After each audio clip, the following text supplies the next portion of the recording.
விசுவாசம் வந்து நம்மையும் நடத்தும், நம்ம குடும்பத்தை நடத்தும், எல்லாவற்றையும். அது எப்படி நடத்தும்? வித்தியாசமாக நடத்தாது, அருமையாக நடத்தும், அழகாக நடத்தும், நேர்த்தியாக. இன்னைக்கு காலையில் ஒரு காரியத்தை அதினதின் காலத்தில் ஆண்டவர் எப்படி செய்வாரா? அருமையான விசுவாசம் நமக்குள்ள வந்துன்னா எல்லாம் நேர்த்தியாய் நடக்கும். இது எப்படி நடக்குமோ, அது எப்படி நடக்குமோ, என்ன ஆகுமோ, என்ன நடக்க போகுதோ, எதை குறித்து நம்ம மனசுக்குள்ளே போட்டு என்ன செய்ய வேண்டாம், குழப்பவே வேண்டாம்.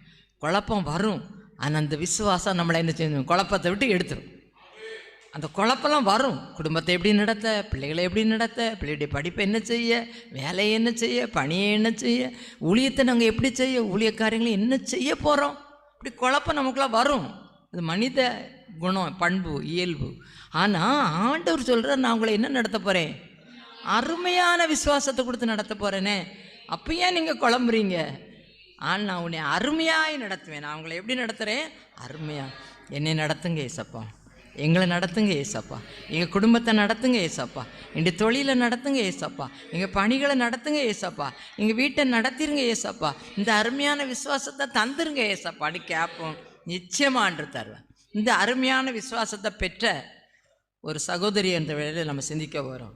மத்தேயு எழுதின சுவிசேஷத்தில் 15ஆம் அதிகாரத்தில் 21ஆம் வசனத்தில் சொல்லப்பட்டிருக்கு, பின்பு இயேசு அவிடம் விட்டு புறப்பட்டு தீரு சீதோன் பட்டணங்களின் திசைக்கு என்ன செஞ்சாரா? போனார். அப்பொழுது அந்த திசைகளில் குடியிருக்கிற கானானிய ஸ்திரீ ஒருத்தி அவரிடத்தில் வந்து, ஆண்டவரே, தாவீதின் குமாரனே, எனக்கு இறங்கும், என் மகள் பிசாசினால் கொடி. ஆமாம், இந்த அம்மாக்குள்ள ஒரு அருமையான விசுவாசம் வந்துச்சு. ஆனால் அவங்க முதல் எப்படி இருந்தாங்க, அவங்க என்ன செஞ்சாங்க, அந்த அருமையான விசுவாசம் அவங்கள வந்துன்னு நம்ம பார்க்க வரோம். ஃபஸ்ட்டில் எப்படி வராங்க? மகா இருக்கா, இன்னும் பைபிள் எல்லாம் மூடிடலாம். மகா இருக்கிறா. அந்த மகா எப்படி இருக்கிறா? பிசாசுனால கொடிய வேதனை. அந்த பிசாசு பிடித்தவங்க கொடிய வேதனையில் அவங்க பண்ணுகிற சேட்டையெல்லாம் பார்த்தா யாராலும் என்ன செய்ய முடியாது. அவங்களுக்கு என்ன செய்கிறேனே தெரியாது. அவங்க சுய புத்தியில் செய்யலை. அவங்களுக்குள்ள முன்னிலும் இன்னும் அதிகமான எத்தனை கூட்டுவாங்களாம்.